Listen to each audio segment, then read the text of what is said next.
Hello दोस्तों। आज की हमारी कहानी है माइका। कहानी अच्छी लगे तो लाइक ज़रूर कीजिएगा और आप ये कहानी कहाँ से देख रहे हैं ये कमेंट सेक्शन में ज़रूर बताएं। जान के अच्छा लगता है। तो चलिए कहानी शुरू करते हैं। मेरा कॉलेज जाने का समय हो गया है, लंच बॉक्स तैयार है, काव्या बोली। अरे काव्या बिटिया, आज तुम ही टिफ़िन भर लो, सब्ज़ी पराठा सब बना दिया है, तब तक मैं चाय चढ़ा देती हूँ, माँ ने जवाब दिया। काव्या ने टिफिन भरते बड़बड़ाते हुए कहा, माँ, नैना भाभी कब से मायके गई हुई हैं, आने का नाम ही नहीं ले रही, ना जाने कब आएंगी। सारे घर का काम तुम्हें ही करना पड़ रहा है। अरे बिटिया, सुबह सुबह काहे बड़बड़ा रही हो? जब आना होगा आ जाएगी, पहली बार तो गई नहीं है। देखो तुम्हारे निहाल भैया आ रहे हैं, अब चुप हो जाओ और कॉलेज जाओ, माँ ने कहा। काव्या अपना लंच बॉक्स लेकर हाथ हिलाते हुए कॉलेज के लिए निकल गई। निहाल ने रसोई में आते ही कहा, माँ, जरा कड़क अदरक वाली चाय बना देना। रात में नींद ठीक से नहीं हो पाई थी, सरदर्द से फटा जा रहा है। मैं पिताजी के पास बैठा हूँ। थोड़ी देर में रोहिणी जी सबके लिए चाय लेकर आ गई। बातों ही बातों में रोहिणी जी ने बेटे निहाल से पूछा, क्यों नैना बहू कब तक आने वाली है? माँ, कल रात नैना से फ़ोन पर बात हुई थी। उसकी माँ की आँख का ऑपरेशन तो हो गया है, पर डॉक्टर ने आराम करने को कहा है। नैना अभी कुछ दिन और रुकने वाली है। अरे बेटा, अब मुझसे भी रसोई में काम नहीं होता है, उसे जल्दी आने को बोलो, माँ ने कहा। माँ, तुम्हें तो मालूम है, साल भर पहले उसके पिताजी का निधन हो गया है और वो घर की इकलौती बेटी है, तो उसे अपनी माँ का ध्यान रखना पड़ता है। माँ, तुम नैना को फ़ोन करके उसकी माँ का हालचाल पूछ लेना, उन्हें भी अच्छा लगेगा, बेटे ने कहा। समय मिलते ही रोहिणी जी नैना बहू को फ़ोन लगाया और कहा, तुम्हारी माँ की तबीयत कैसी है और तुम कब तक आ रही हो? मुझे यहाँ घर के सारे काम करने पड़ रहे हैं, रसोई में तो आदत ही छूट गई है।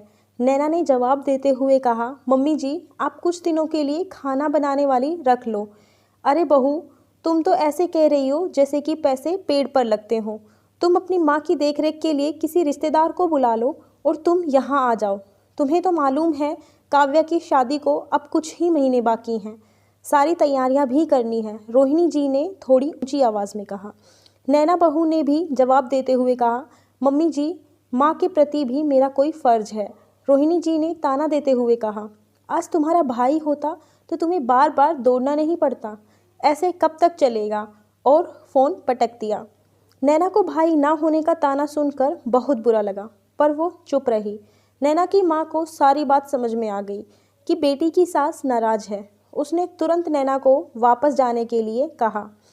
एक दिन रोहिणी जी के घर के सामने एक टैक्सी आकर रुकी।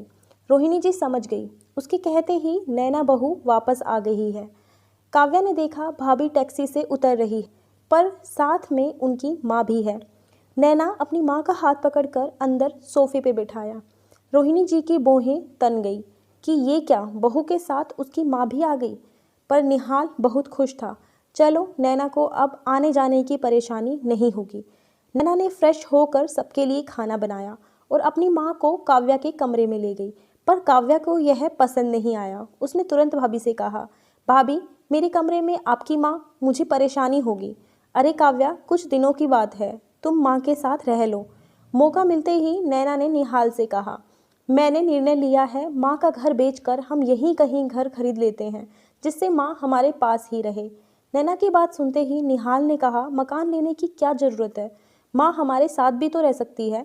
निहाल, माँ कभी बेटी के ससुराल रहने को तैयार नहीं होगी और मैं भी नहीं चाहती कि माँ हमारे साथ रहे और संबंधों में कड़वाहट आए।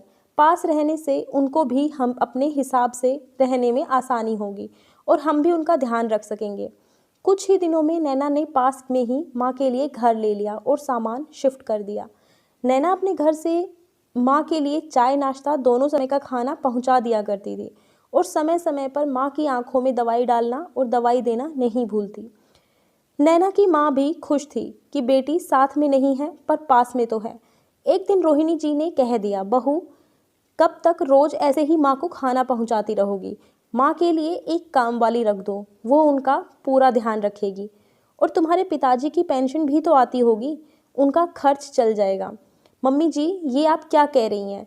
जो हमारे यहाँ इतने लोगों का खाना बनता है, उसी में माँ का भी बन जाता है। फिर भी आप कह रही हैं तो यही सही, नैना ने कहा। निहाल को अपनी माँ की बातें बहुत बुरी लग रही थी, पर वह चुप रहा ताकि घर में किसी तरह का कलह ना हो। नैना ने माँ के लिए एक आया का प्रबंध कर दिया, पर नैना रोज माँ से हालचाल पूछने चली जाती। माँ को भी अच्छा लगता, माँ की तबीयत भी अब ठीक होने लगी थी। नैना और निहाल मिलकर काव्या की शादी की तैयारियां शुरू कर देते हैं। काव्या की पसंद की हर चीज़ आने लगी। निहाल ने भी नैना के लिए सुंदर सा सोने का हार ले लिया। रोहिणी जी देखते ही बोल पड़ी, अभी क्या ज़रूरत थी? अरे माँ, ननद की शादी है, भाभी के गले में नया हार होगा तो अच्छा लगेगा। बेटी की शादी धूमधाम से करेंगे और ये सूट आपके लिए भी लाया हूँ, निहाल ने हंसते हुए कहा। शादी का दिन आ गया। बड़े ही धूमधाम से काव्या शादी करके अपने ससुराल चली गई। ना जाने एक दिन नैना को चक्कर आने लगे। रोहिणी जी ने कहा, शादी की दौड़ भाग की थकान में चक्कर आ गए होंगे। निहाल ने तुरंत डॉक्टर को दिखाया। डॉक्टर ने हंसते हुए कहा, अरे ये चक्कर तो खुशखबरी के हैं, नैना माँ बनने वाली है। घर में खुशियाँ छा गई। निहाल बहुत खुश था। एक दिन अचानक निहाल के पिताजी को दिल का दौरा पड़ गया और उन्हें तुरंत हॉस्पिटल दाखिल कराया गया। रोहिणी जी का रो रो कर बुरा हाल था। निहाल भी घबरा गया। तभी डॉक्टर ने आकर बताया, घबराने जैसी कोई बात नहीं, माइनर अटैक आया है, कुछ दिन आराम करेंगे ठीक हो जाएंगे।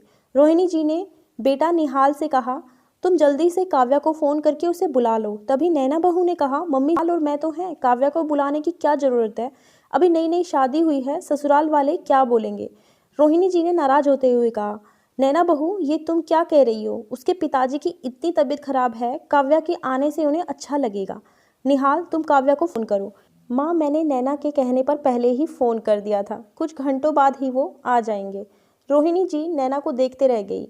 उन्हें भी अपनी बेटी की याद आने लगी थी, जैसे नैना अपनी माँ के बुलाने पर मायके चली जाती है। आज उन्हें भी अपनी गलती का एहसास होने लगा था।